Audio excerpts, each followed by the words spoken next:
Well, before I bring Warren to stage, I'll just tell you a little bit about him.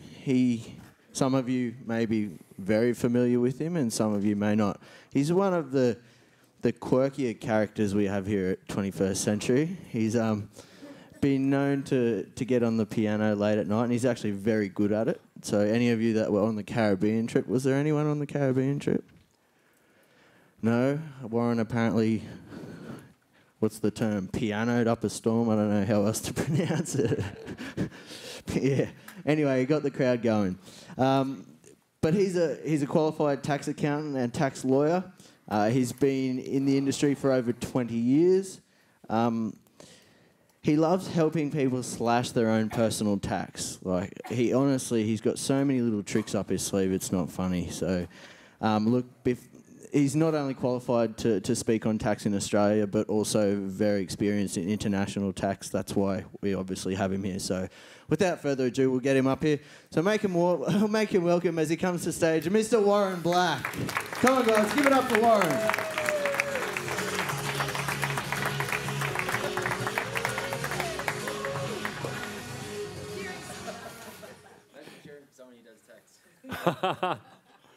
Well, how are you all?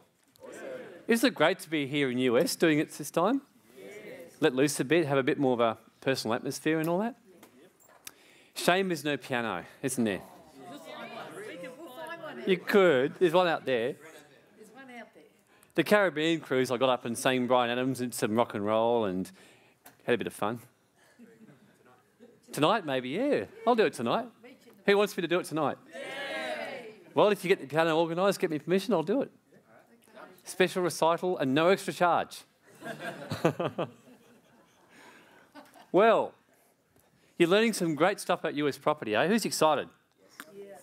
Who's ready to really get into the international investing area, start building some wealth and start getting all that? Well, one of the things in doing that, of course, it's all great, owning property, but what do we have to face in real life? Tax. Yeah, I mean, and not just that, people who want to steal what you've got. So not just governments, but sue your ass. So I'm here to save your ass. See? To keep the taxman happy and keeping your ass safe at all times. So that's what I'm here to do today.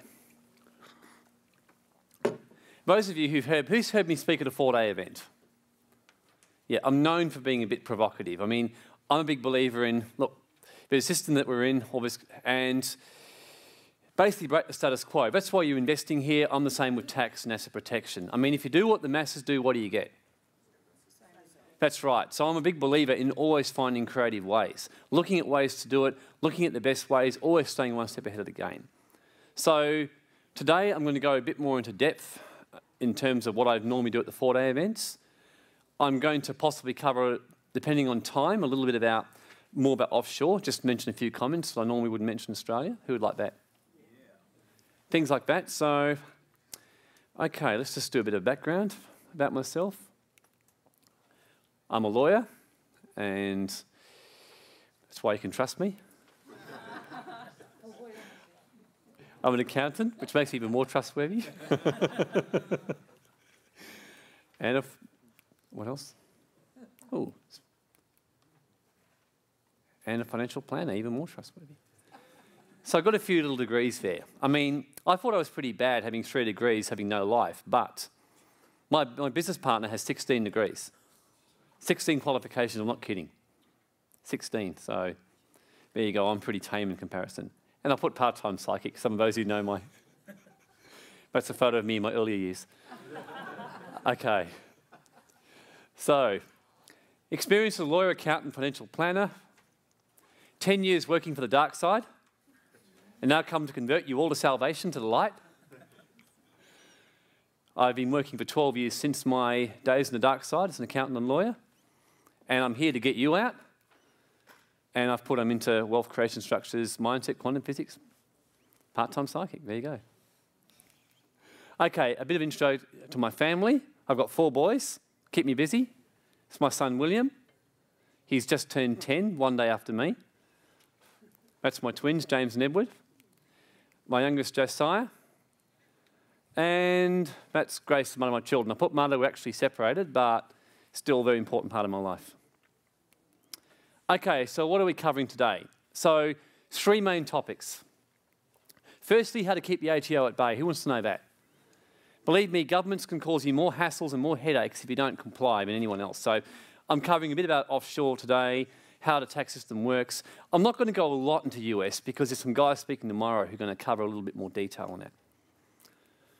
I'm going to talk about why structuring and how to structure and why you should structure certain ways. There's a lot of propaganda going around the academy on this US property, and I've heard that many stories just coming back to me as to doing it this way. I'm going to tell you the facts as to how it works for self-managed super, using trust. Who wants to know this kind of stuff?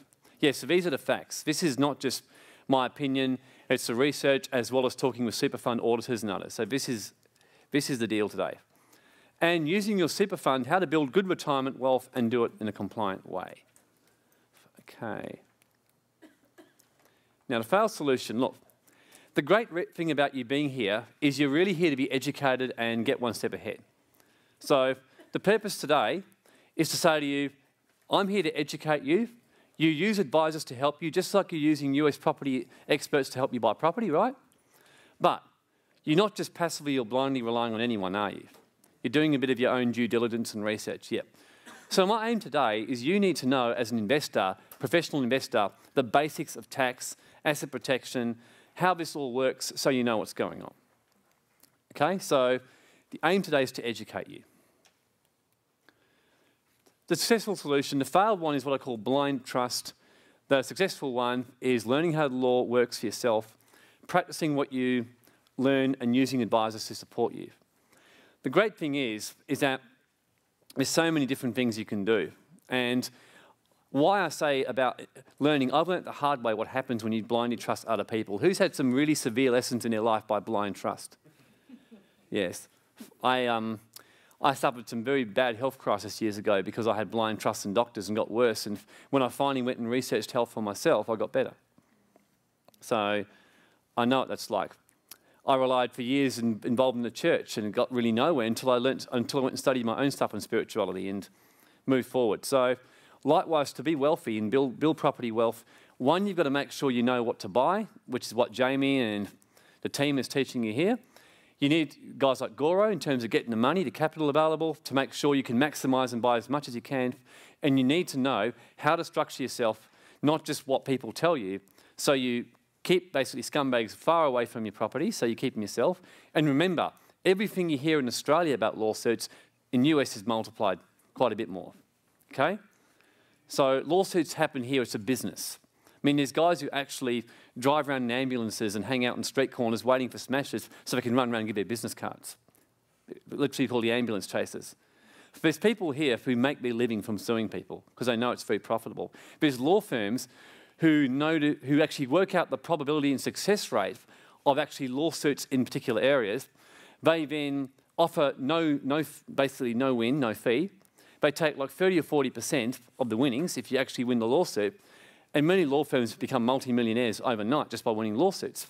So believe me, they have a very high incentive to win the case, and there's a very much this nanny lack of responsibility mentality. So very important that you know how to protect your assets on every level. Just because you live in Australia does not mean that you're safe in US.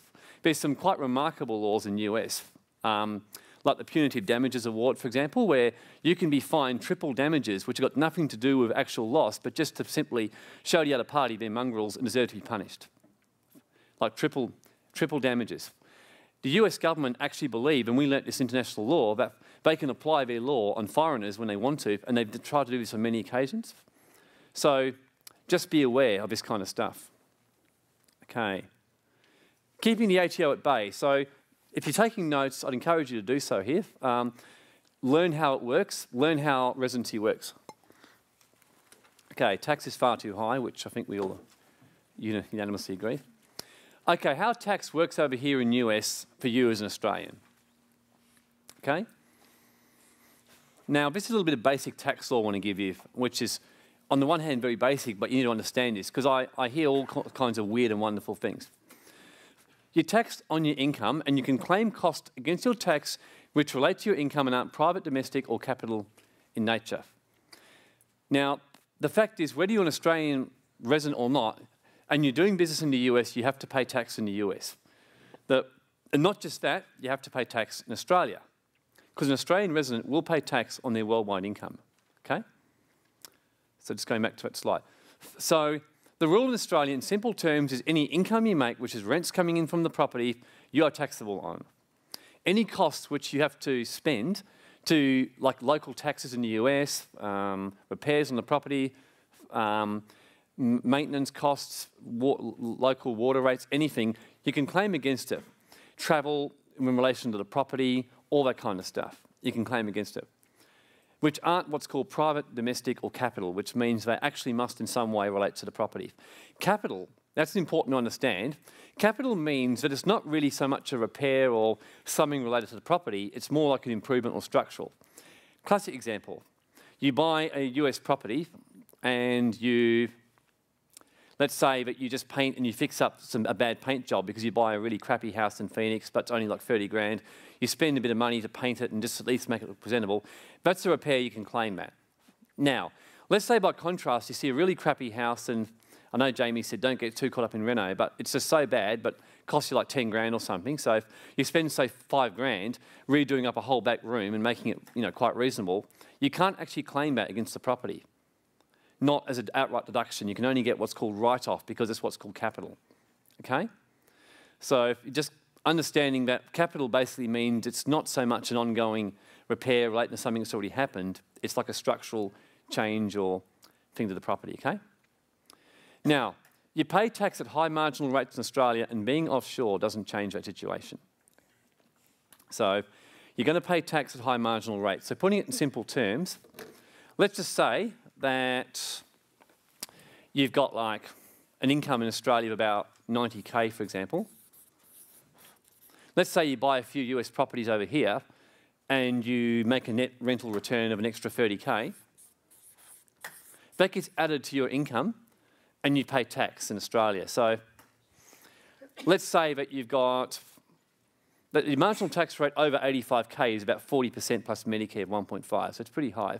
So you'll pay about potentially about 12, 13K in tax on that. So obviously the more deductions you can claim, the better. Now, this does raise another question, which comes on the next slide. Residency. So the question is, you'll pay tax, US say, we've got to pay tax over here because it's a US property. Australia, however, say, oh, you've got to pay tax as well. So effectively, both governments want their slice of the pie. US say, well, even though you're not a resident of US, the property's making it over here, it's our land, you've got to pay tax to us. The Australian government say, well, the property isn't over here in Australia, doesn't matter, you belong to us because you're one of our little select few on our list, on our mailing list, one of our clients, so we want you to basically pay your dues to us. The question is, are you going to be paying tax twice? Now, what they've got in tax law, just a good thing to understand for any country where you're going to invest internationally, is what's called double tax treaties. So it's what's called the tiebreaker agreements. So if you end up paying tax twice in like 2 different countries, the tiebreaker agreements end up saying who's going to be paying tax. So for example, certain properties which you buy, capital gains tax may be paid in some countries, but in Australia they exempt it, not US unfortunately, but exempt it. So one country says, we'll waive our taxing rights, and this one, you waive your taxing rights on that one. Now, unfortunately, neither country has waived their taxing rights, so both countries want their tax slice. However, they do say you can claim a tax credit for what basically tax you pay in the US. So let's just say that for whatever reason you pay $9,000 in US taxes, okay, on the property. So what happens is, let's say that on $90,000 you pay like $22,000 tax, which is about right. You'll have $13,000 then, say, tax in Australia. So basically you still get taxed as normal. However, the US tax of 9 grand can be credited as a rebate against your tax, so you end up only paying like $26,000 in tax. Does that make sense? So unfortunately, you still pay the extra difference in Australia. You always paid a higher amount. That's how it works. So if the US taxes were higher than the Australian one, you get a full credit but no rebate. In terms of questions, I'm going to be opening up for questions during different parts. So just keep a note of it. After different sections, I'll open it up for a few minutes. So that's all clear on that? Pretty straightforward? Piece of cake. For you. But yeah, so basically in simple terms, I think the easiest way without getting confused in an afternoon when you're probably still carrying your food is think of it this way. Whatever tax, when you get rental income on a property, on your tax return, you're going to be putting like net foreign income. You'll pay tax on that as per normal. But if you pay tax in the US as well, when you lodge your tax return, and the guys tomorrow will go through that, you get an offset against your tax to make it lower, so you don't pay tax twice. Is that clear? So if you'll understand that basically you won't pay tax twice, and if anyone tells you that, you can relax and say, no, that's not the case. Now, the next question is residency. That's reasonably straightforward. Most of you here will be a resident. If you live or reside in Australia, which means you've got a family home, you've got kids there, or you've got a regular home you've been living for years, you've got jobs there, you're a resident. However, there's also further tests. If you spend more than 6 months in Australia,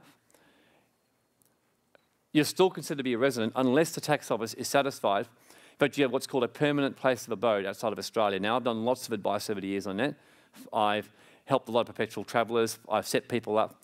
One of the things that people say to me, in light of Paul Hogan and all that, can you still pay no tax offshore? I said, well, much harder, but there's still ways. Recently, I set up a client who is willing to go and sell up his family home and travel around the world and live in Bermuda with a Virgin Islands company, pays no tax whatsoever, trades Forex and E-minis, pays absolutely no tax at all through Virgin Islands company. Who thinks that's pretty sexy? It's good, isn't it? So you can do things like that. He lives less than 6 months in Australia, so he's fine. He's got no base in Australia. Now, if, for example, he had more than 6 months in Australia, then he would be considered a resident unless he could show the tax office he has what's called a permanent place of abode. So let's just say he sets up, buys a home in Bermuda, puts a child in school, something like that. No problem. No issue whatsoever. A more difficult situation, as one of my clients had, he actually lived 9 months of the year in the UK, but his wife and children lived in Australia. So the tax office were trying to claim, but he was a resident of Australia, even though he was only 3 months of the year, because he had wife and kids in Australia. So I won't go too much into that. There's a 2-year rule, which the ATO used, that says if you leave Australia for 2 years or more, you'll be automatically deemed a resident, pretty much. So that can be quite useful. If you're ever thinking you want to go away for 2 years, you might go away for 2 years. You might generate as much income as you can through investing or trading or property or whatever else, pay no tax in Australia, and then go from there. Okay, so basically in summary though, for most of you here at this time, you'll be residents of Australia, you will pay tax in Australia. So work out your taxes carefully. One little point I'm going to mention, which might sound obvious, but I often have people say, I've actually heard a few clients say to me things like, oh, it's great, you know, I'm buying a US property for a tax break. Now, remember this, tax break basically means a negatively geared property.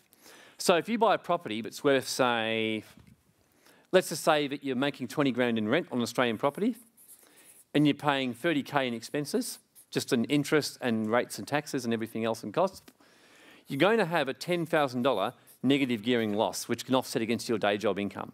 Do you get that so far? Now, if in the US you make 30K in rent, for example, and only pay 15K in expenses and make a $15,000 income, is it going to reduce your tax or increase it? That's right. So you're not buying this for tax break, you're buying it basically for passive income, effectively. Again, self-explanatory, but there are ways to reduce your tax and get best results through using various structures. So just a little bit more on taxes on property, how it works. I mentioned here you pay tax on rent. You can claim deductions for expenses you incur in earning your rent. So in buying the property, so things like travel, repairs and maintenance, depreciation, managing agent fees, building write-off, and I've mentioned you can't claim capital expenses. There's also various other taxes on property in the US to be aware about. Local taxes, but again, the guys tomorrow will go through and that gets generally taken care of by them. But also capital gains tax. So when you sell the property in the US, you're going to have to pay a light capital gains tax on the sale of the property. So you'll pay it in US and you'll pay it in Australia. So in summary, if you earn on your rental income, you'll pay tax. Your local taxes, you'll pay taxes on the sale of the property. As they say, the only two things certain in life are death and taxes. Now, in terms of Kiwis, there's a few Kiwis here. Yes. Sorry, I couldn't resist. Sorry. So for Kiwis, there's actually a handout which is available. Put your hand up for your Kiwi, because there's a special handout for you. The rules are pretty similar, mind you. Just keep your hand up for your Kiwi, if you're part of the sheep brigade.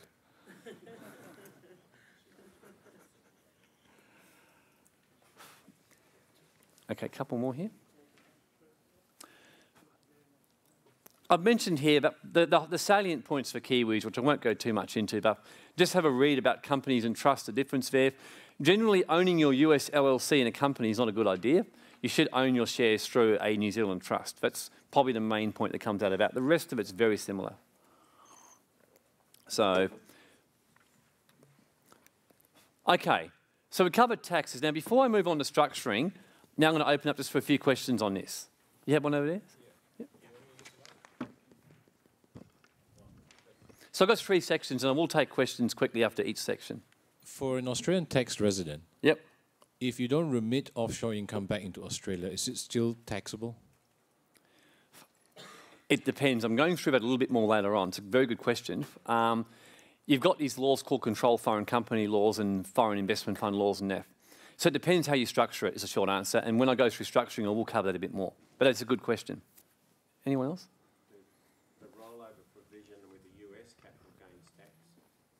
So? The rollover Yes. position for the US capital gains tax. Yes. So if you put the money into another property within 6 months, You can roll it over, yes. yes, so you're not paying any capital gains tax. Correct. But then would you be then taxed on that In Australia. as Australian capital gains tax? Oh, absolutely. Australia Yeah. don't have a rollover, unfortunately. No, yeah, okay. Yeah. We're a wonderful country, Australia. Just regarding self-managed super funds I'm covering that in the third part. and the expenses you mentioned earlier on, Yep. are the expenses the same, including travel expenses to look at your property? Pretty much, yeah. I'm covering super in some depth a bit later on, because a lot of people are doing super at the moment. Anyone else? Just one question. You said that's the 22K on 90,000 purchase is roughly about that type of number. What actual tax is that? I haven't calculated exactly. No, what Oh, is the income tax. Income tax. Income tax, yes. Okay. Yep. Ah, someone else. Rachel? Can you get a credit for the US capital gain? And if you held the property for more than 12 months, Yes. like say you paid 30,000 capital gain in the US, do you get, and I mean you get the 50% deduction, Yep. so then you owe 15,000 Australian tax. So do you get the a credit then for the Yes. 30,000 you paid? So Yeah, but you won't get a rebate. So what it means is, let's say that your US tax was 30 grand capital gains. Your Australia's only 15 because you've got some of it back. You'll get a credit up to the amount of tax you've paid in Australia. So you won't get the Australian government won't give you a generous little gift to make up for the US. Is that what you meant? yeah, so you don't Yeah. pay any extra, but you No. don't get the credit to reduce They'll never give it any to you, other no. capital gain. Yeah. The simple rule is, put it this way, and this is like, do you think the different governments want you to pay as much tax as you can or as little tax as you can? Okay, so the rule is basically whatever is a higher amount is what you'll pay. They'll never give you back a rebate for someone else's tax you paid more. So if in US you were to pay tax higher, you'll pay more tax in US. If Australia would have paid higher, you'll pay more in Australia. Basically, it's whoever gets the highest amount, like an auction, that's how it works. Anyone else? Okay, let's move on to structuring if that's no further questions. Okay. It's a big issue, asset protection, and the more time goes on with me, the more conviction I get about this, because when you experience stuff yourself, in the last few years I've had a lot more experiences myself with potential lawsuits, one actual lawsuit, issues with one company I had, and only being saved from a very bad situation because I was extremely well structured. I'm more and more passionate about this, that this is probably the most important insurance policy you're ever going to get. I'm not kidding. And I'll show it to you this simply. How many of you here own a car in Australia? Put your hand up. Okay, keep your hand up if you do not have car insurance. If you do not and you own a car. Okay, there's 2 people. Are your cars worth more than 10 grand? Yeah? So you got a car worth more than 10 grand and it's not insured? Okay, you're rare. No. Yep, you're one of the 1 in 20,000. But generally, what happens is the only reason people will not insure their car is because what? It's not worth it. I mean, people weigh up the risk and say, look, car's only worth 4 grand. I mean, if I write my car off, it'll be a nuisance, but I can afford to pay 4 grand for another car.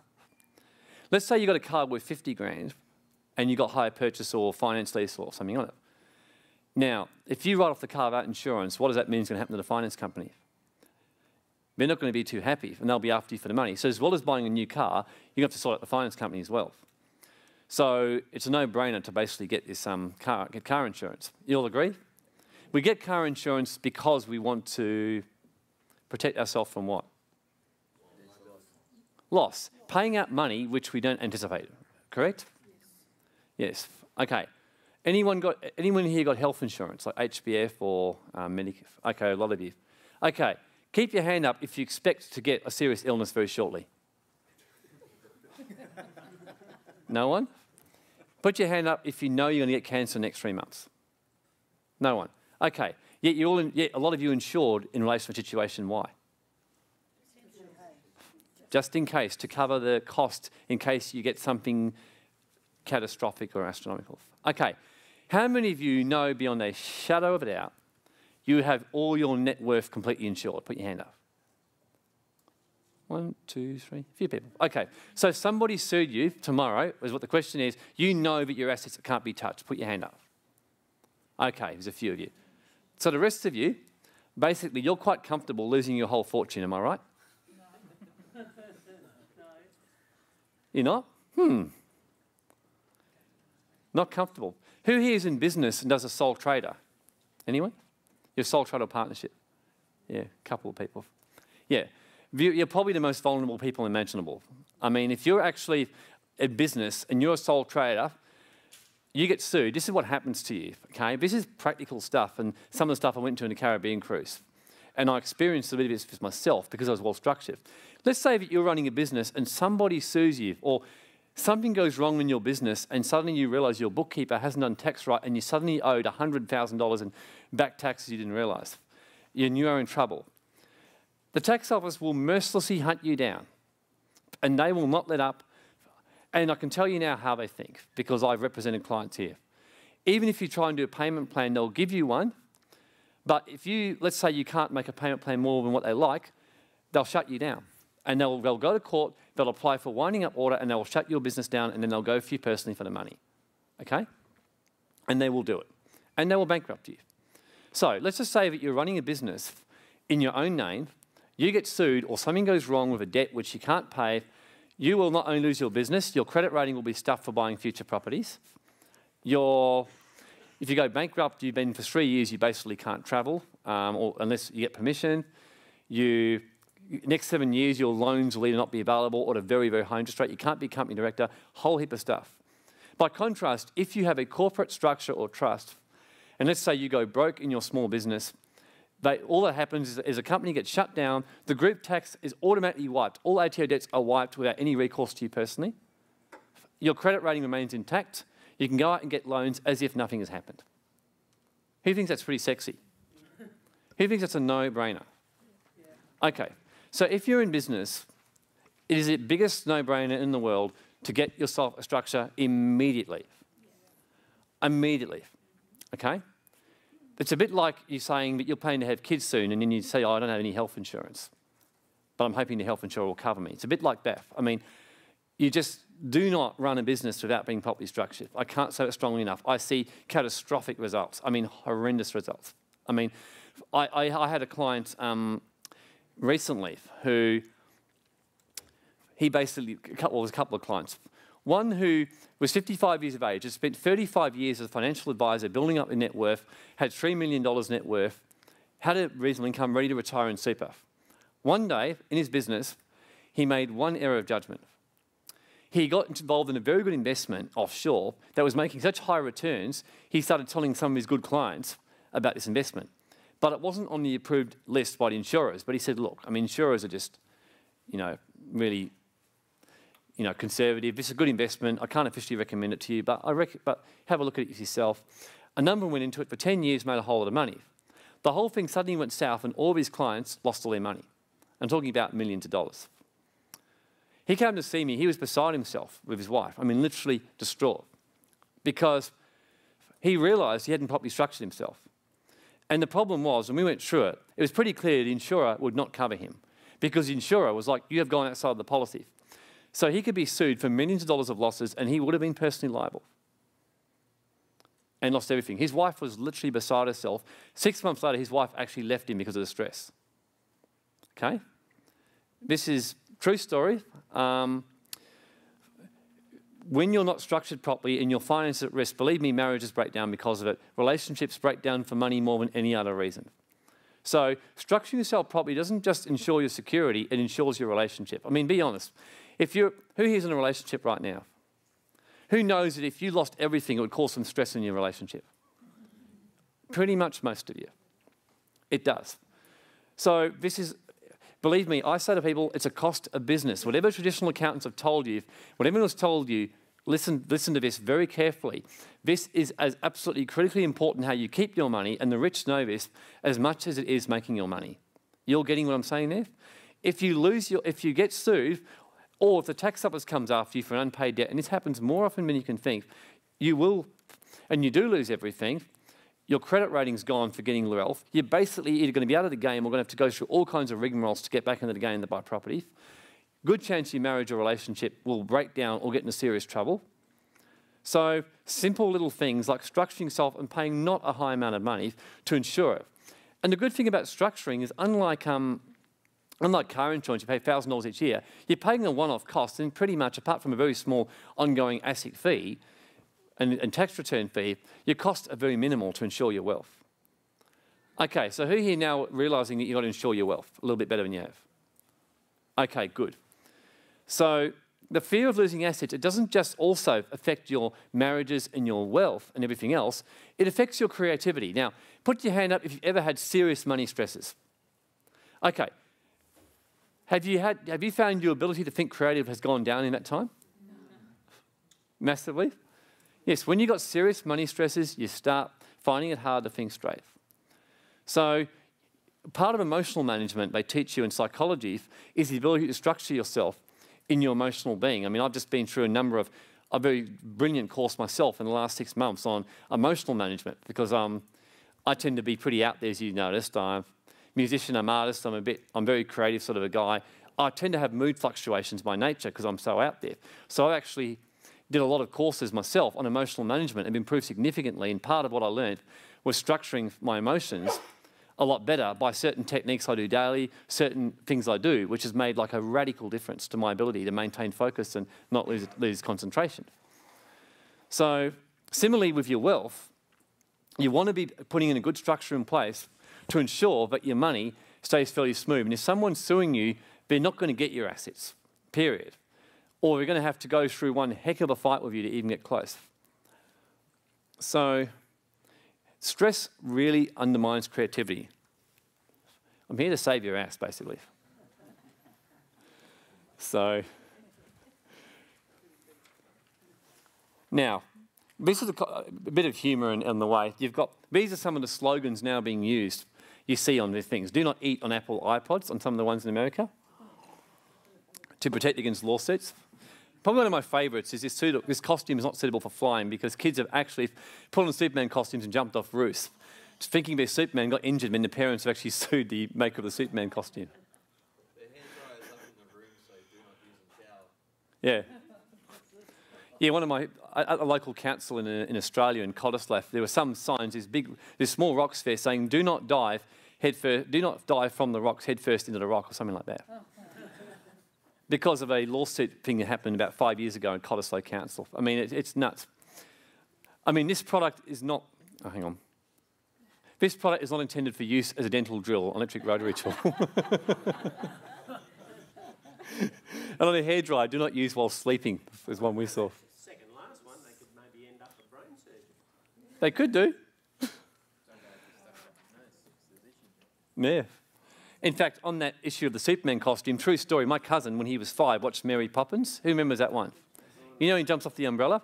My cousin got an umbrella, climbed on the roof and jumped off with the umbrella, went and actually injured his leg quite badly and was off kidney for a while. So this is how lawsuits work. Lawyers search the asset registers to see if it's worth suing you, okay? If they don't see any assets or they see your assets are well protected, they will go away. And trust me, I'm speaking as a lawyer who, when I used to work in a law firm, people would come to me, and if we could see they were well structured, don't even bother.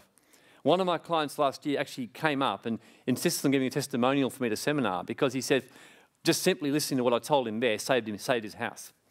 He got sued by his business partner, lost a whole lot of money. But the one thing he tended to ignore most of what I said to him because he didn't want to pay him money. He's a real tight ass with money. But after a lot of insistence, he put his family home in a trust.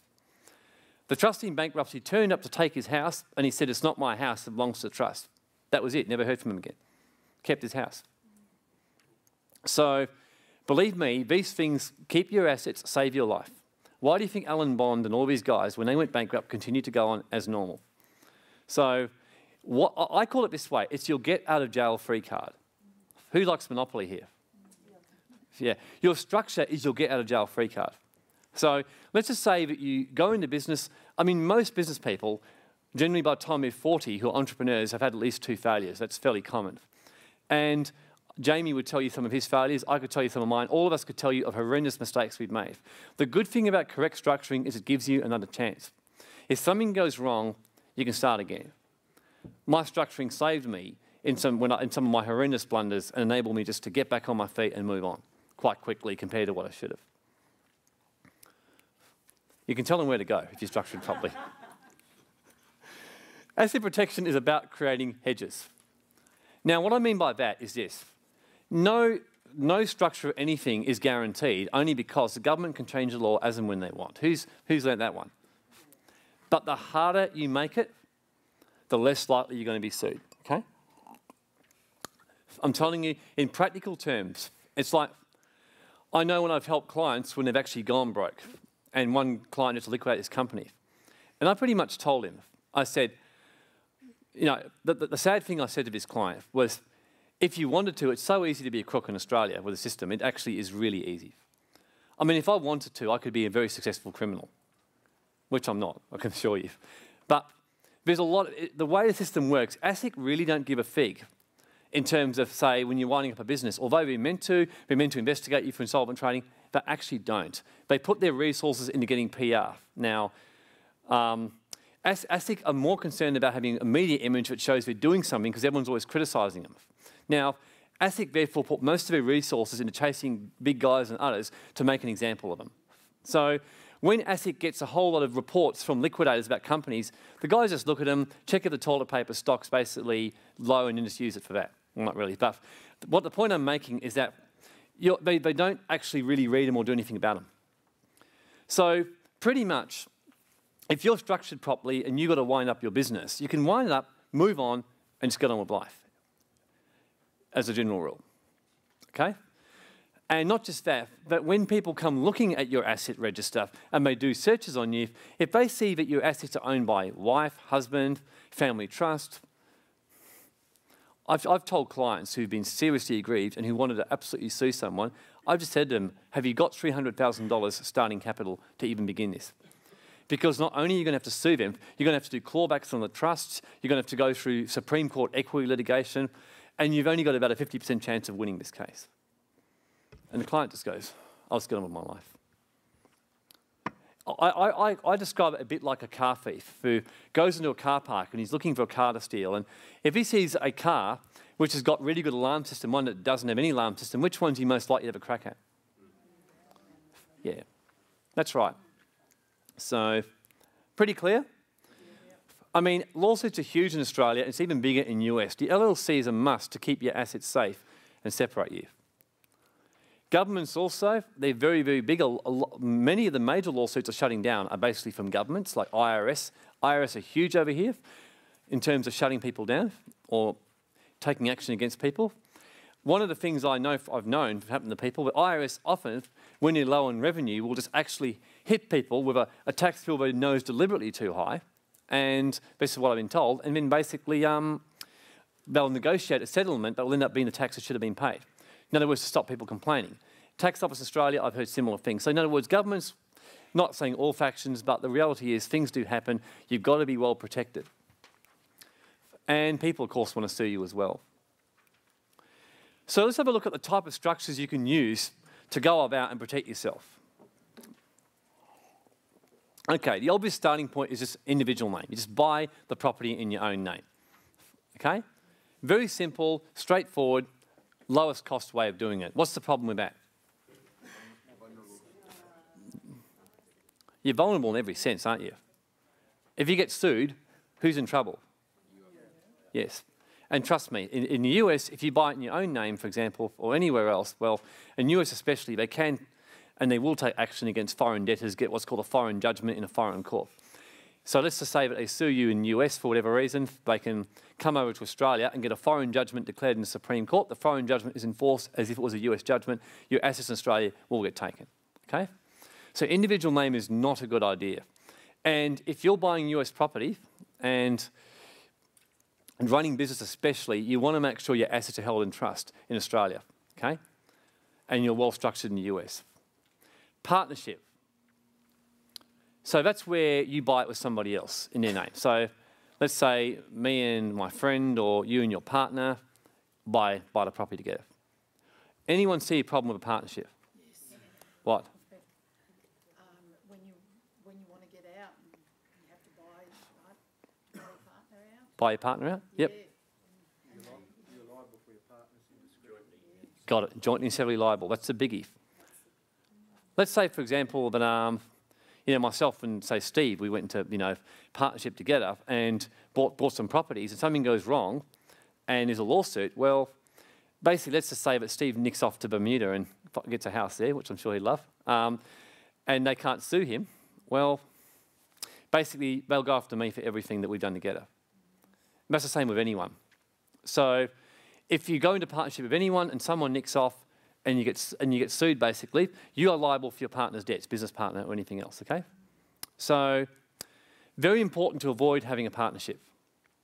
So, that leaves you with limited liability company and a family discretionary trust, okay? So, you've got a limited liability company in Australia, and you've got a limited liability company also in the US. Now, and you've also got what's called family trusts. Now, the way basically we're doing it over here, and the US guys are talking about tomorrow, and there's guys who we're working with here to help you set up your LLCs. So the LLC is what you set up to buy the property, and that gives you protection. So to give you a bit of background why the LLC is so powerful, effectively it separates or isolates you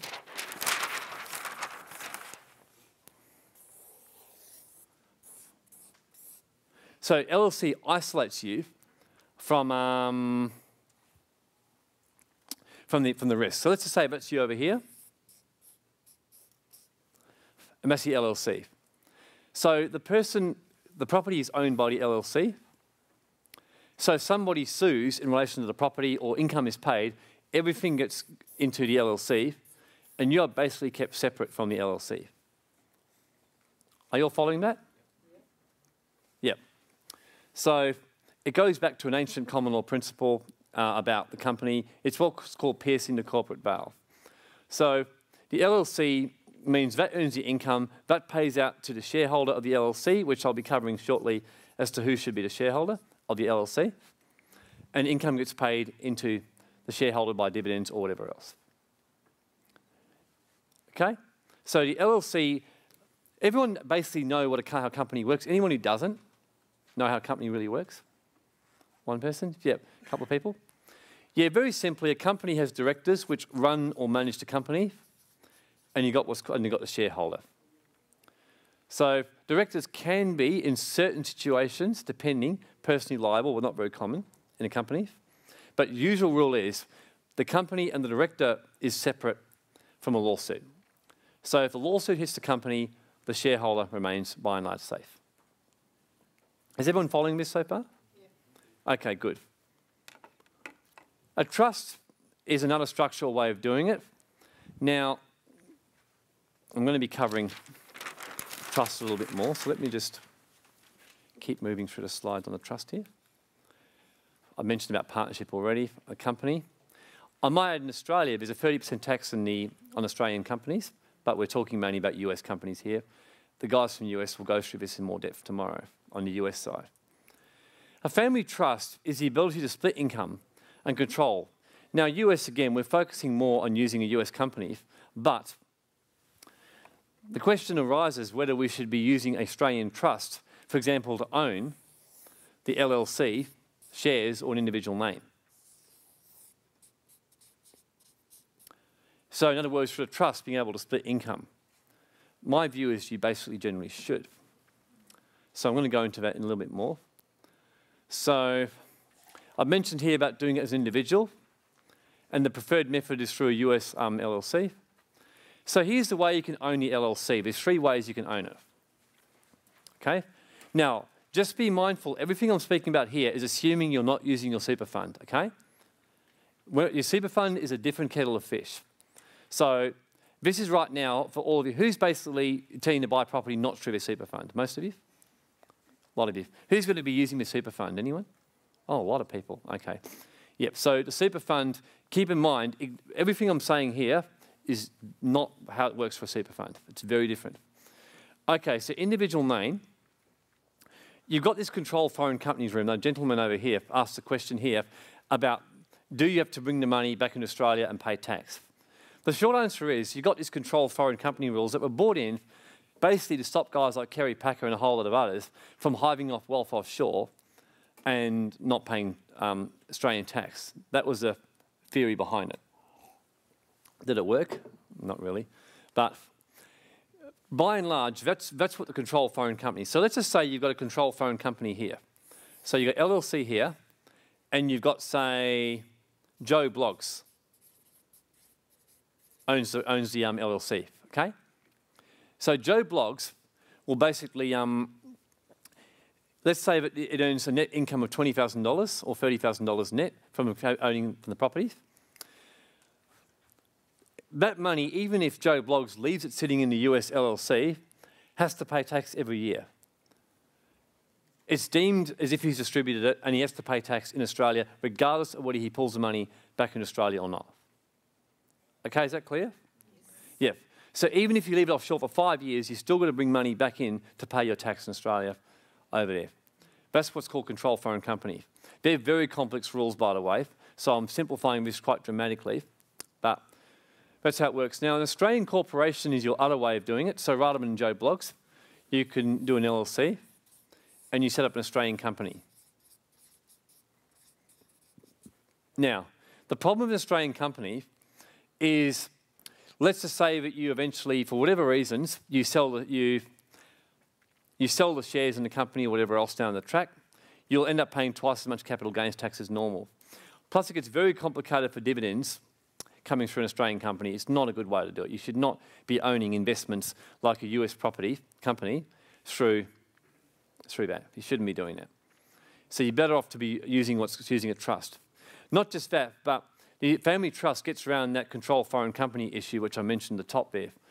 Basically, until the money is brought into Australia, so only if a dividend is actually declared from the LLC and comes back into Australia, then tax is paid.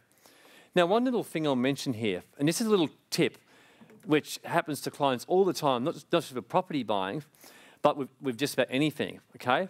It's how you write your forms up with governments on anything of a trust, which is going to apply here and everywhere. How many of you have actually found that a lot of the time when you go to open accounts in a trust name, you'll notice that people say they won't do it? Anyone had the experience here? So, for example, if you try and register a business name under a trust, they won't do it for you. So if you own a business name and you go, say, to the Fair Trading, they won't do it. They'll say, we won't do a trust. Some brokers are funny opening up a trading account in the name of a trust. PayPal won't do it. Yeah, exactly. There's a very simple way around that problem. You want to know it? What you do is this, and it's perfectly legal, okay? You basically buy a corporation or set up your corporation as a trustee for the trust. However, what you do is when you open your PayPal account, for example, open it in the name of the company only. Don't mention the trust. However, write up a trust minute and make sure it's signed and dated properly and registered in your minute book for the trust, but states that anything that this company purchases is only as trustee for the XYZ trust. Okay. In the trust minute, it basically says anything that you do on behalf of this company, like let's say XYZ company, anything you do in this company, whether it's buy property, whether it's open a bank account, whether it's whatever, is only being done in its capacity as trustee for a trust. So it's only done in its capacity as a trustee for the trust. In other words, this is a shell blank company, but serves no other purpose for NAV. So it doesn't become an asset of the company? No, it's the company as trustee for the trust only. And that is perfectly fine. I've opened most of my bank accounts on that basis. I don't bring my trustee in. It's a nightmare. Who's actually found that when they've opened a family trust account, there's always more rigmarole and paperwork? Anyone? Yeah, if you just take a company folder and open it up, it's so simple. But just take the folder, look at a few things and do it. So I never bring my trustees in when I open up new bank accounts for a new trust. I just bring my company folder in and I have a minute on file. Who thinks that's quite cool? Works really well.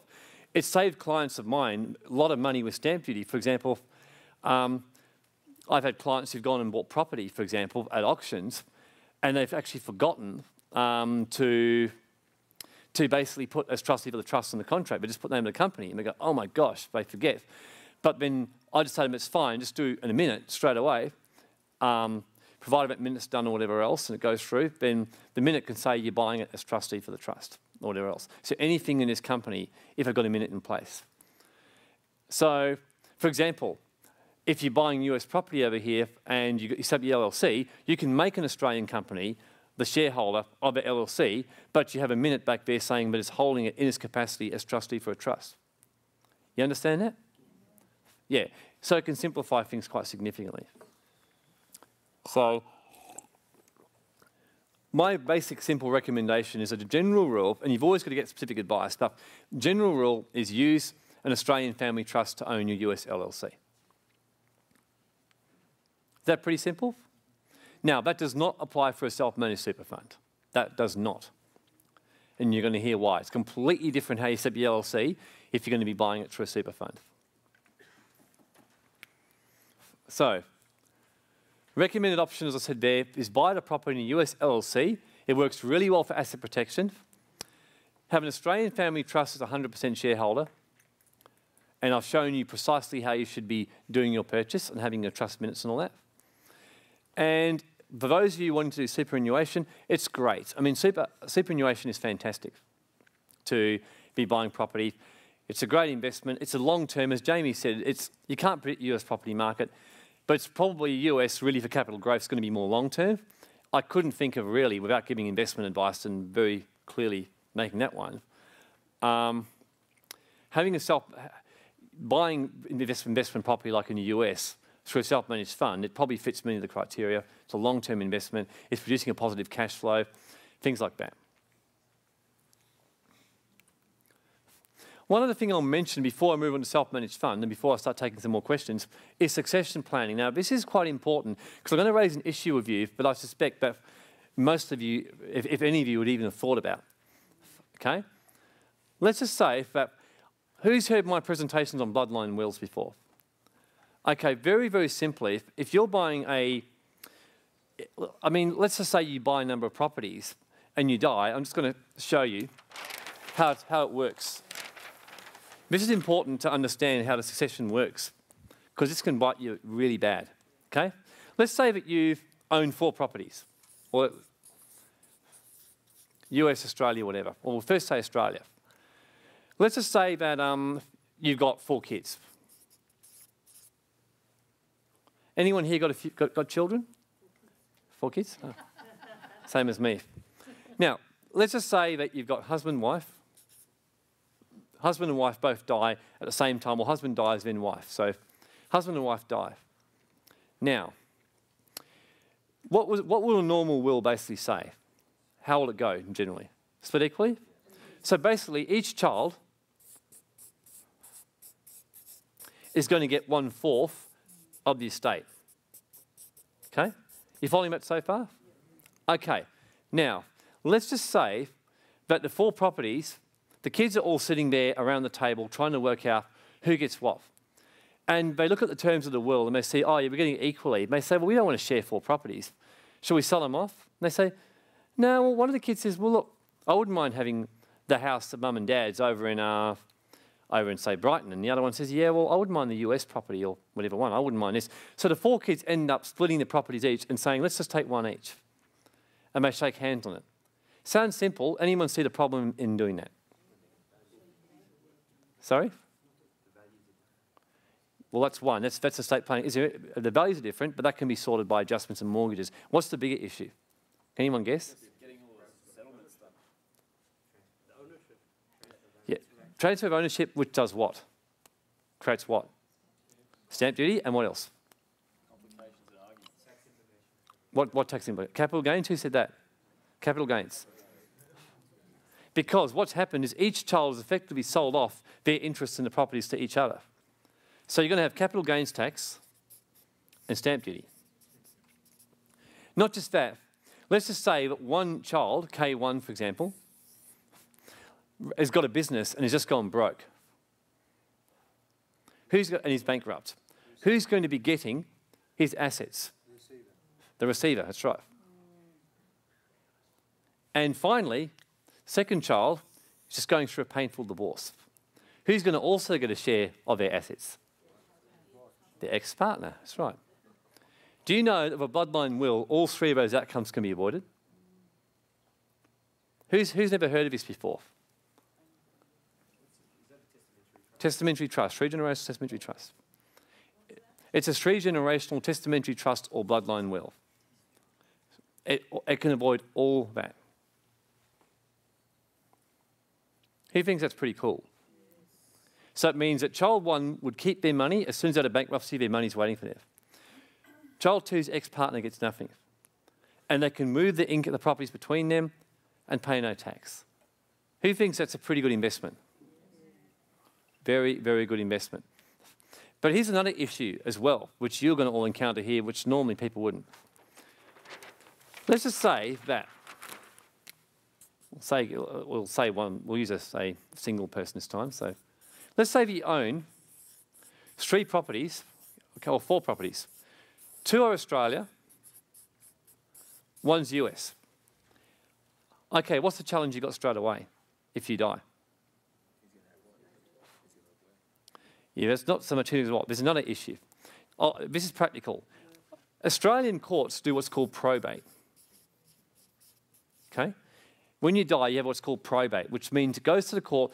Probate means prove. It's a fancy lawyer's term that means proof. So proof of will. Prove that the will is legally valid. Once it goes through its proof through probate, that means that the will is certified, the assets get distributed.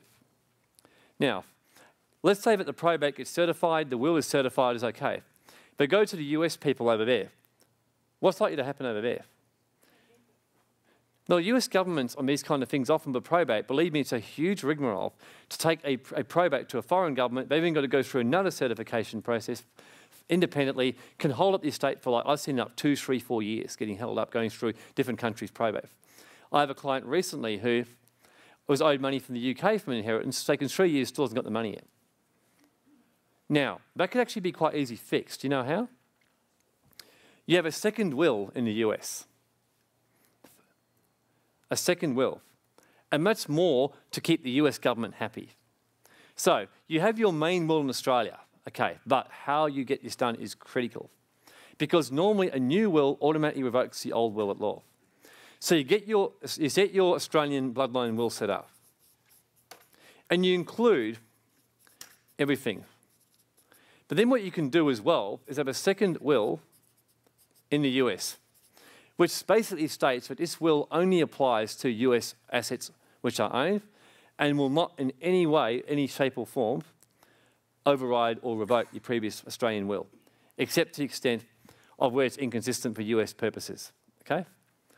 And what that will mean is that, let's say that I die tomorrow, my estate can go through one Australian probate at the same time, but I can get straight onto US probate with a US understood document, which won't have to go through someone who will think, oh gosh, this is too hard.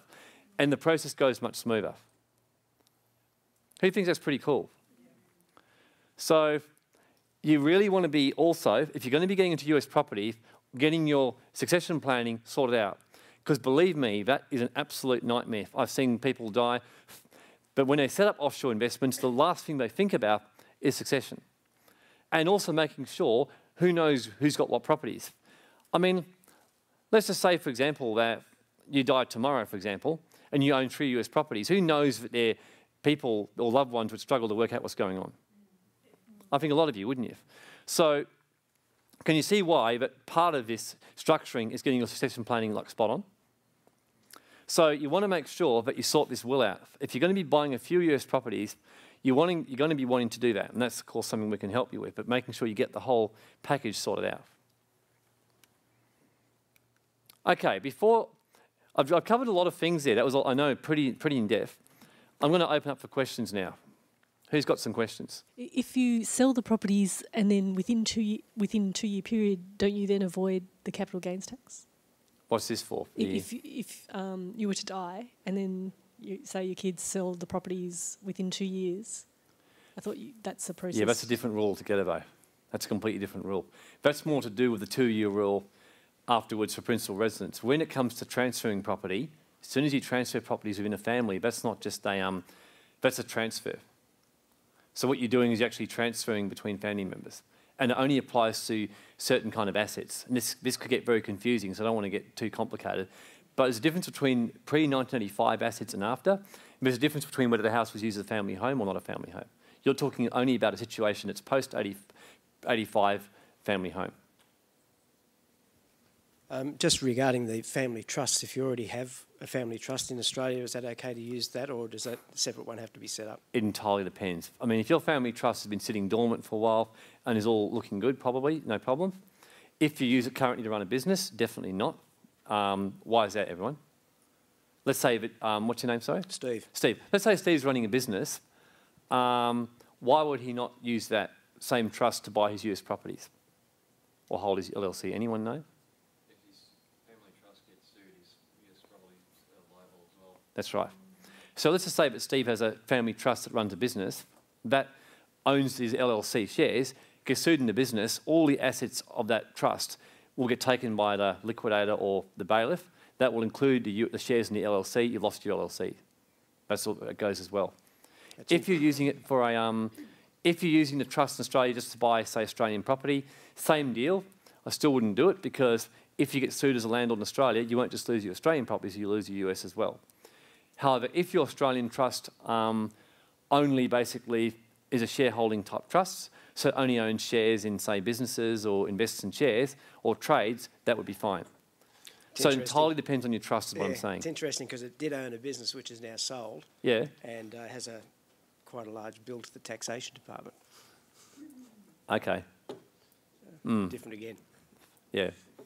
That's what I'm saying. It's very specific. The general rule is you don't just go and use your existing trust without really making sure. I think you may have already answered this question, but if you've already got a family trust, why can't you just buy the property in the family trust name without the LLC? Yeah, I mean, generally, the preferred way, you can technically do it in terms of going through that. The preferred way is generally is to buy it through a US structure, is what we're pretty much recommending. But you can technically do it, but it's not the best way. Okay. What if you purchase more than one property? Do you need separate trusts set up, separate LLCs for every separate purchase? I think the guys are covering that tomorrow. Okay. My understanding is generally what's being advised is yes, to have separate LLCs per property. That's my understanding. But I think that's been covered tomorrow.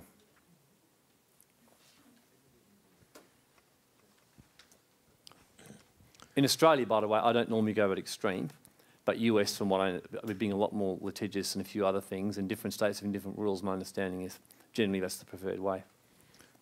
if I don't currently have a trust set up in Australia, but I set up an LLC here and then just have it pay back to myself as an individual, is there a lot of paperwork to switch it over to a trust, the LLC pay into the trust later? You have to probably fill out forms in the US to ever set up the LLC for you and change the individual name to a trust. So you have to go through all that sort of later on. But I normally don't recommend that you do that. You should basically set it up right from the beginning. So just to make this very clear. Yes. So I've got, because at the moment we've got a small business, family business, that is set up as a unit trust. Yep. And then it's passed down to a family investment company, which is then owned by the family trust, the Ute family trust. Do you understand that multi-layer thing that you guys have set up? It's just getting a bit... Yeah, so for that, if I get a US property, set up a separate company, can that still act as trustee for the family trust, or are you saying to set up a separate family trust? Yeah, I mean, the general rule is, just to make that more relevant to everyone, is if you've already got a company as trustee for a trust, existing trust, it depends on what the company's doing. If the company in Australia is basically holding other properties, for example, and then also as trustee, I generally say no, it's not a good idea, as a rule. It's a bit the same, that situation. The general rule is you really should be setting up a whole new trust, unless the Australian trust, for example, is specifically like a very low risk type of activity, like just holds shares, a equivalent type of trust. But setting up using the same trustee in both situations across jurisdictions I don't really like it. I like to keep things pretty simple, and that generally works a lot better. With regards to the family trust and LLCs, yesterday when we were setting up the bank account details, I asked specifically whether to set up the bank account in my name or the family trust, and they said in my name. Do you agree with that or not? So if the bank account, I think the first bank account, you're just getting yourself set up. I mean, I've done the same thing. But you will need to, once you get your LLC set up, there's a separate process, isn't there? Yep. Completely separate process. Okay. Yep, so thanks. There's one more question over here. More of a practical question. If I don't have any structure in place and I want to buy a property at the end of this week, how quickly can that move to get a structure in place? Okay, exactly that's been covered tomorrow. There's guys going to be here speaking tomorrow and getting that set up for you. And from what I understand, they can do it like within a day. Okay, great. Like very fast. Just a tail end to that. Would then if I take financing, would then the financing be in the name of the individual myself or in the name of the structured entities? In terms of your personal finance? Yeah, if I'm purchasing this property. Look, again, that's probably more question to ask Goro, who spoke before me. Okay. But the general rule is anyway, from what Goro was saying, is that you can't basically get US finance anyway over a US company, so you're getting the finance in your personal name. That's basically how it works, unless you're getting specific US finance, but from what Goro was saying, banks are not doing that for you right now. Okay. So, we've covered pretty much how you structure, presuming you're not in super. We've covered that now. We've covered basically how tax works. Has everyone got at least a little bit of a grasp of all it works now? Okay, now we're going to be covering superannuation, and there's a lot of hands that went up, so I'll intend to cover this quite thoroughly. So presuming all of you are talking about self-managed fund, who plans to use super and has got a self-managed fund set up? Put your hand up. Quite a few of you. Who plans to do it through super and does not? Okay, quite a few as well. Okay, so let's just go through the process, how this works.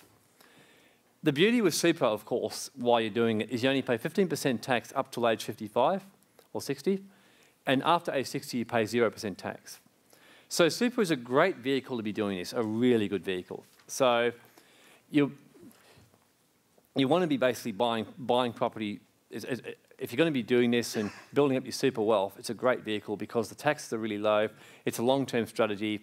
The chances are you won't want to be selling properties for a long time. It's a great vehicle to do it. Now, the simple rule is you can definitely buy property in a self-managed fund. The problem in the past has been borrowing. Up until 2007, you could not borrow in a super fund to basically buy property at all. Now you can only borrow in limited circumstances. Now, it's important to know this, even though most of you won't be borrowing in the US to do this, let's just say that you're going to be borrowing in your personal name or whatever else to do this. Well, there's just a few nuances or complications you've got to be aware about with super. So what can you do in a self-managed fund? You can buy property. You can borrow to do so in limited circumstances. Now, the biggest thing here is just what's called this bare trust rule. I'm going to actually draw a diagram to explain this, okay? This bare trust. Because up until 2007, you could not borrow to buy property, period. You can now.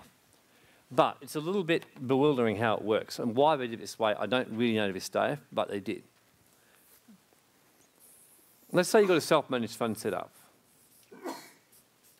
Let's say it's planning to buy a property and borrow to do it. So let's just say it's 60 grand property and it wants to borrow 40K. The super fund cannot actually borrow the money at all. However, it can do this. It can set up a bare trustee. Now, with US Property, the bare trustee will be the LLC, and the beauty of LLCs is that that will act as a bare trustee. So that buys the property and owns the contract or title to that property. But I'll explain what a bare trust is. A bare trust is a very powerful little weapon in commercial terms.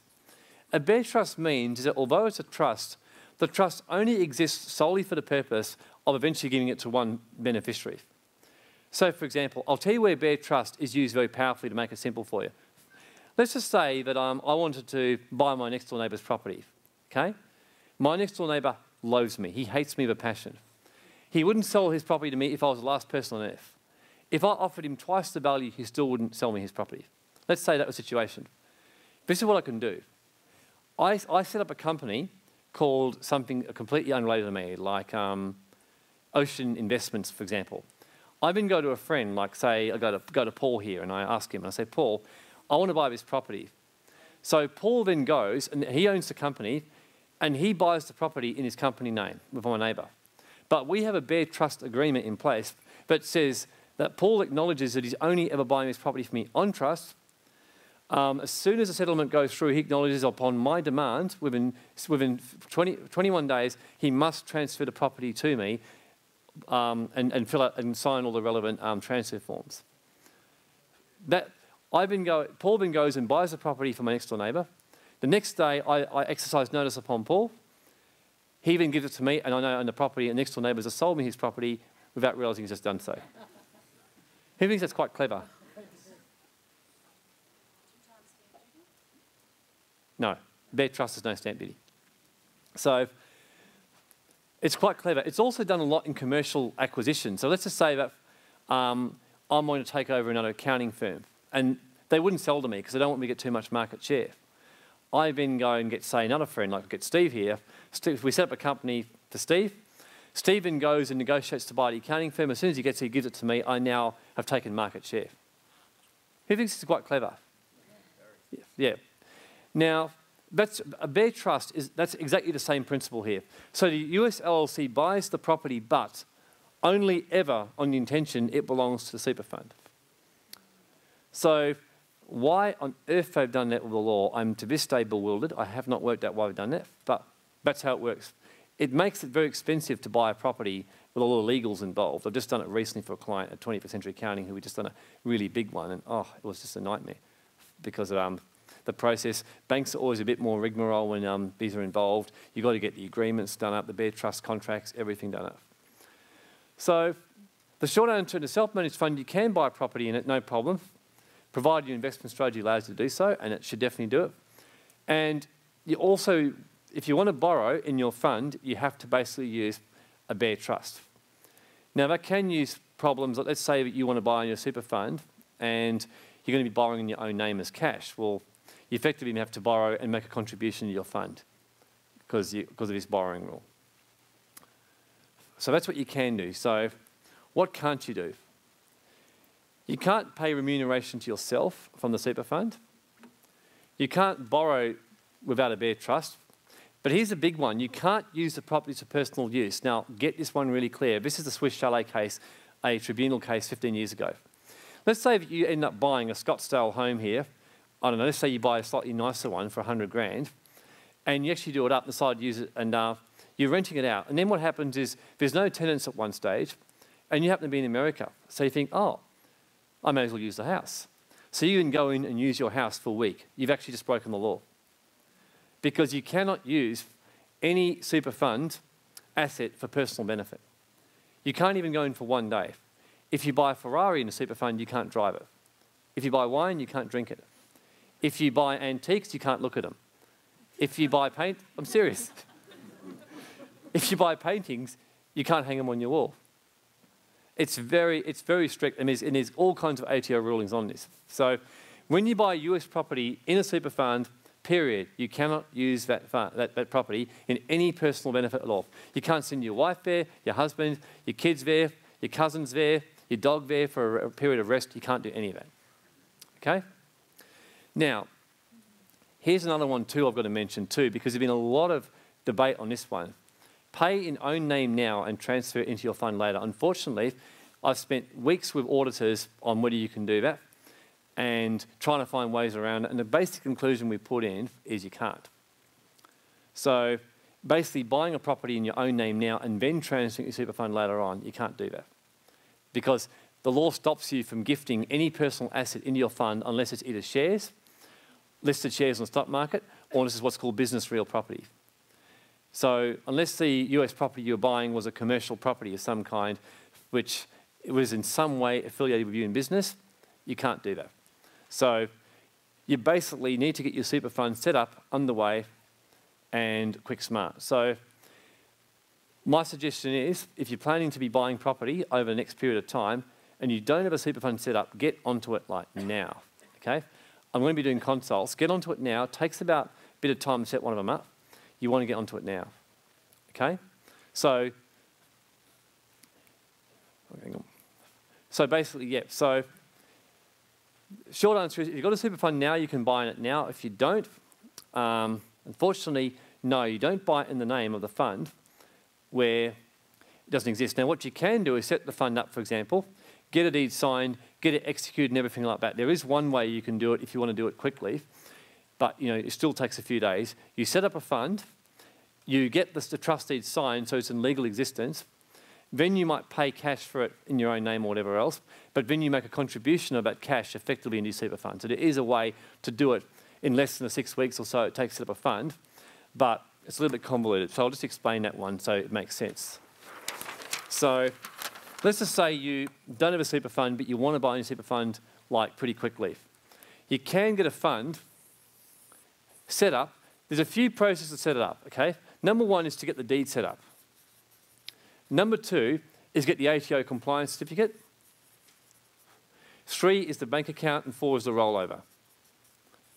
And when those 4 steps have taken place, you now have a super fund ready to go. The question I did go through the auditor was what constitutes legal existence of a super fund? So just buying a property in the name of a fund before the deed is signed, it's basically not on. Because technically you're buying in a non-existent entity. So if you then set it up later on, in his view, you're deemed to have gifted it in there, and effectively then you've broken the law of contribution. Let's say, however, you set up a super fund deed immediately and you sign the deed, let's say on the 13th of May or 14th of May 2011. If the property contract is signed and dated on the 14th of May 2011, that's actually okay, legitimate purchase in your super fund, okay?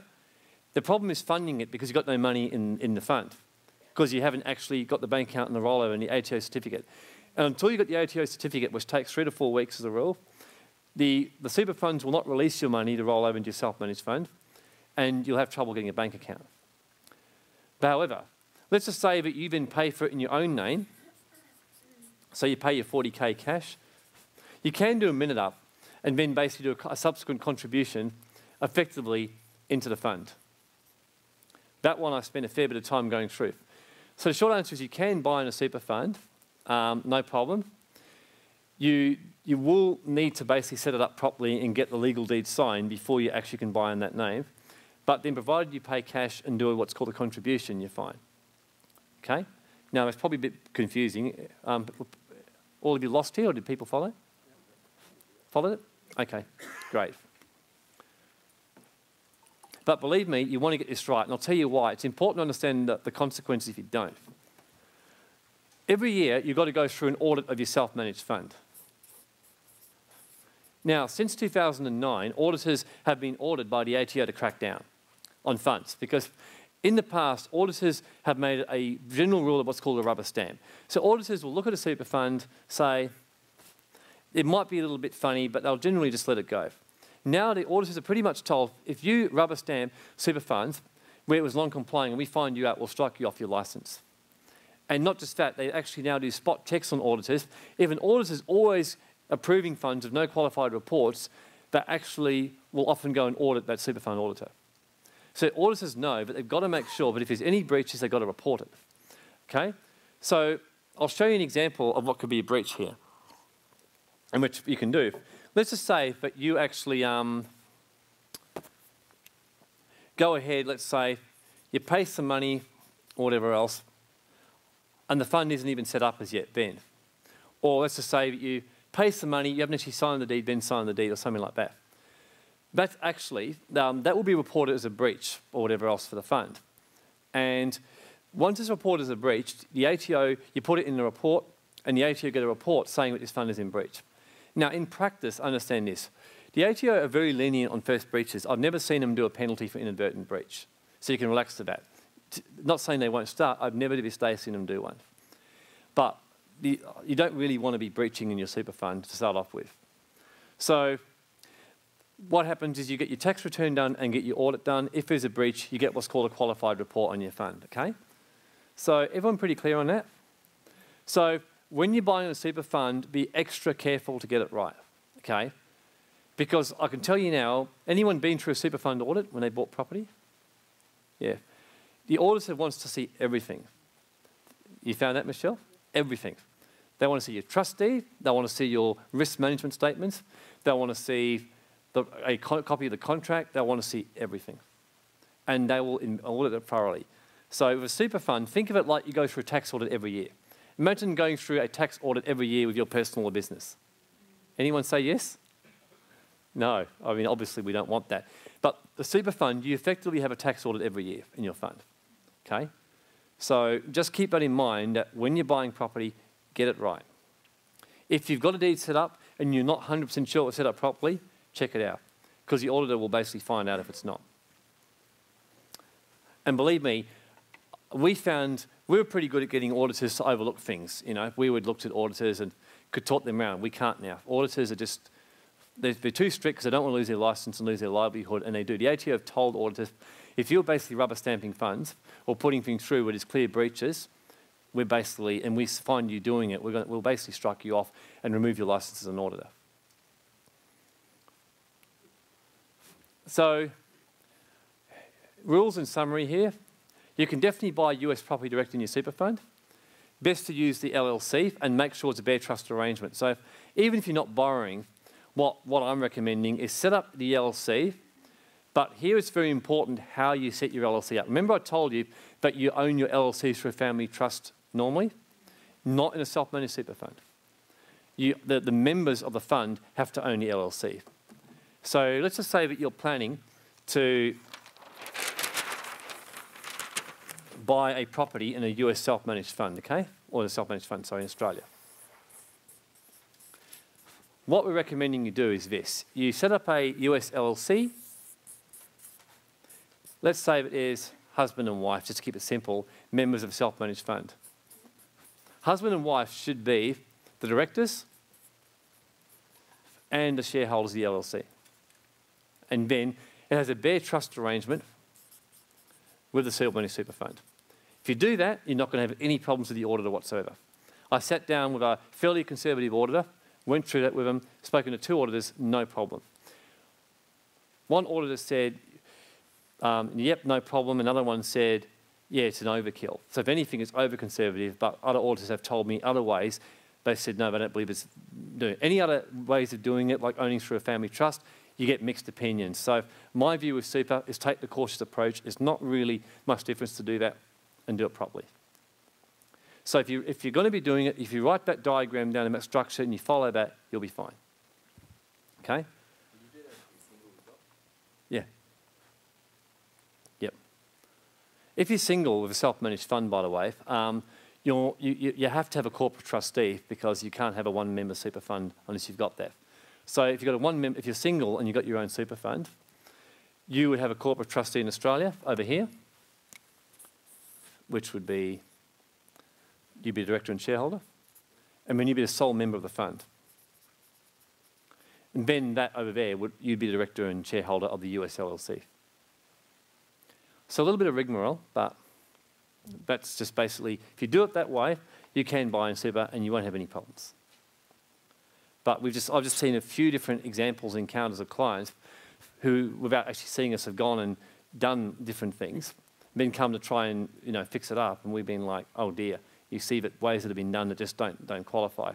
So moving forward, there's going to be a lot more US investing happening obviously from the academy and from everywhere else. Basically follow this right now and you'll be fine. Conservative way of doing it, but from what I can see, there's not going to be any hassles. Okay, things to watch, a couple of things to watch here. The property contract must be in the LLC name, okay? Must be. Not the super fund name. Very, very important. It must be in that name. And to make it more confusing and a lot of fun, the rent doesn't get paid to the bare trustee, it gets paid direct to the fund, as a rule. That's basically the general rule. Now, if it's a US LLC, it probably will go to that bare trustee in practice, but the general rule of a bare trust in Australia is it gets paid to the fund. Now, with the US LLC, in practice, the manager will be paying it direct to the LLC, but on behalf of the super fund. And I mentioned here, auditors are absolutely anal. Gestapo trained, as I put it. So what do you need to use a super fund? Well, what are the things you're going to have practically, okay? Okay, you've got to make sure you've got a super fund trustee and signed. Make sure it's properly signed. Make sure your folder's got all its minutes in place. Check with your accountant and whatever, it's us, whoever. Make sure your investment strategy allows you to do it and that you have one, okay? You should have one automatically set up with any super fund. I mean, we do it automatically. But make sure your investment strategy, any risk management statements allow you to do it. Make sure you've got your ATO compliance certificate, which you would have had by now if you have already set one up. And once you've done all that, just lodge your tax returns and get your fund audited. But the main thing is having the right documentation to go ahead and do it.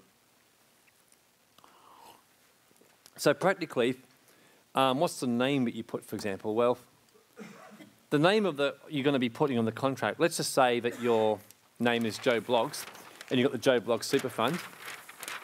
You've got two effective entities happening over here. Your LLC might be called, and naming your LLC is also going to be fun. I generally say keep it fairly simple. The guys who are speaking tomorrow on it, I know I've got the different ways of doing it, and we were talking. My rule is keep it simple, make it descriptive. Like let's say you've got Joe Bloggs. You might have the Joe Bloggs, and you make it long to make sure it's unlikely and make it quick. If you want it set up quickly this week, your LLC, you want to make sure it's a long name unlikely to have been taken. So you might set up the Joe Bloggs Phoenix, Arizona Property LLC number 1, for example.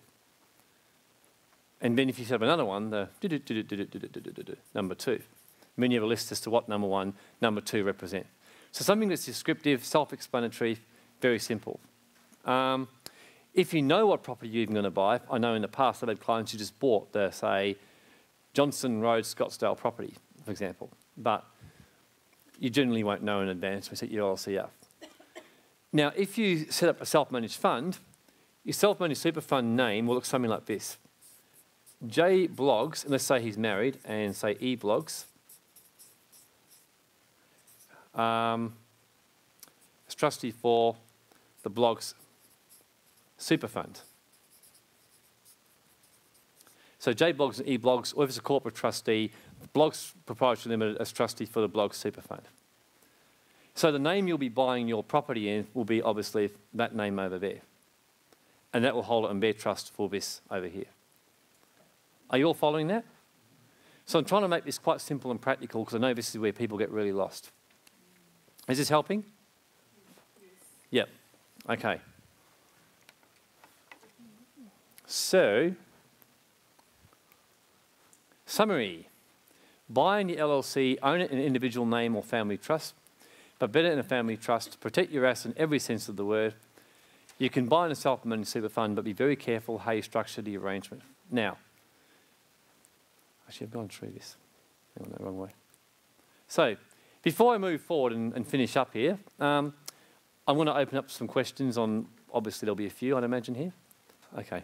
Just in question about setting up a super fund, is there much fees and charges you actually need to pay by doing it yourself? Like to actually set it up, do you need to... There's a cost to set one up initially. Yep. Then after that, every year, there is costs you've got to pay each year. You're going to have to allow about, I normally say at least $3,000 a year in tax return and auditing costs. I say if you allow about $3,000 at least. If you're buying a lot of properties, you probably should start allowing about $5,000. Especially your first year's audit is always going to be a bit more involved because the auditor's going to want to see all your documentation. Once you've done one audit, they're generally a little bit kinder on you. And if you keep adding stuff to your super fund, you put the charges on top of that? Keep adding stuff in terms of? Yeah, I was told by someone that if you do lots of share trading, because you're actually doing share trading, you're actually putting more money into it. But share trading is quite involved, and the auditor's got to go through it thoroughly. So when you do share trading, your audit costs go. I've seen people who do lots of share trading end up paying $6,000-7,000 by the time they're finished. It's something like per transaction or something like that, isn't it? Not quite, but it's just a lot more work. Paul's next. Just give it to Paul. Next to you. If you're buying a number of properties in your self-managed super fund, do you need to set up an LLC for each property, or can you put more properties in one LLC? Yeah, we were discussing that before. Someone asked that before, and I mentioned that the guys tomorrow are talking more about that. Mm. My understanding is that they're pretty much saying you need to buy a different LLC per property, is my understanding of what's being said. Okay. Okay, Mike. Just with the personally borrowing in your own name but using the bare trust arrangement, how does that work for security of the loan? How do you what say? So if you're borrowing in your own name, yep. Usually the security is the property, correct, which is also in your own name. Yep. And if the property is now in the name of... bare trustee. Yeah. That's fine. Yeah, the banks will do it. They'll take security over the bare trustee. The reason why they got the bare trustee is because you can't take security over a super fund charge. So if the bare trustee does it, you can do it.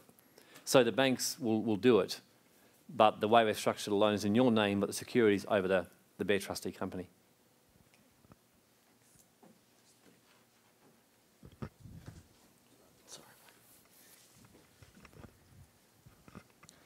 If you are buying in the name of the super fund and you are setting up an LLC, what's the tax rate if I have a super fund in Australia which is in pension phase, therefore...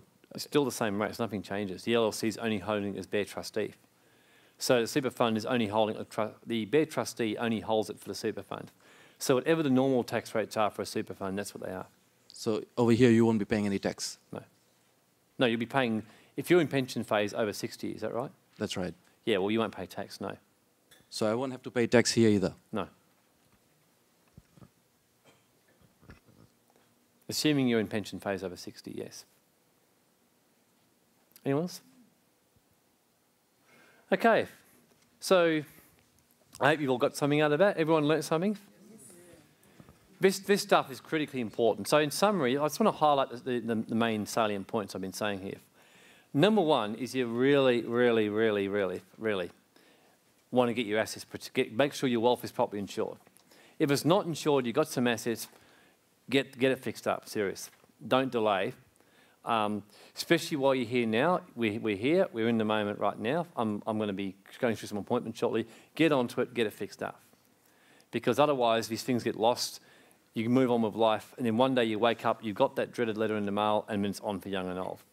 So that's the biggest thing, is your protection. Number two is structuring yourself correctly. I've gone through about my recommendations about owning your US property in the LLC and having a family trust in Australia be the shareholder of the LLC. I've gone through some practicalities as to how you can be the shareholding and how you can own it for an Australian company and have a trust minute to do that.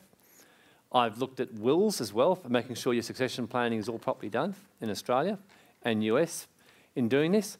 And I've gone through, very importantly, super funds, and saying if you're going to be buying through a super fund, be very clear to structure this properly and be precise in how you do this. Okay, so it's just moving forward. So how can I basically help you moving forward and serve you and what you were doing to make sure that this weekend you get out there and make this happen? Look, obviously it's a specialist area, and I think it goes without saying that you really want to be speaking to advisors who know what's going on with US property in Australia, who basically have got the multi-jurisdiction. You'll find very few advisors in Australia actually touch both jurisdictions. There are ones who do it, but certainly you want to make sure they know this. What I'm actually doing is, because there's a lot of people here, making myself available for a quick free 10-minute interview, 10, 15 minutes or so, which means what that will mean is come and have a chat to me, and I can have a quick assessment of your situation and tell you what I see you need to do and how we can help you. If we can't help you, that's fine. If we can help you, then we'll tell you what's involved. So if you know who here is, for example, particularly would love to get something happening with super. Yeah, I mean, come and have a chat to me. We can get something happening with super. Who here knows at least they've got to address their succession planning issues, like their wills, things like that? Yep, come and book in there for one of the interviews with me. And also, and there's various advice strategy packages that we're offering here where we can go through, tailor your situation and come up with proper advice. So we can set up your structures for you, self-managed fund, get them on the way, making sure you can get involved, get this moving. We can get you advice packages happening, make sure your super fund's up and running, and especially make sure your wills and getting that on the way. Now, just write down, these are my contact details, so you can write these down. I don't normally give up my personal email, I normally get the help. I'm actually putting that there specifically because you're all here. So that's our general office number for 21st Century Accounting. That's our general help one. I might add, if you've got basic inquiries, you're generally better off to send them to the help. And the reason why is when I'm travelling and their emails get unanswered for quite a few days with me. So if it's general basic queries, you're often best to send them there. But if you've got specific queries or something involved from here, feel free to email me and I'll make sure I get back to you, okay? So, everyone got that down? Okay. Okay. Oh, you got copies of the slides already, have you? Okay. Great. Okay, so come up the back. I've got some forms here and we can book in for your interview now. And thank you very much and look forward to seeing you over the next few days.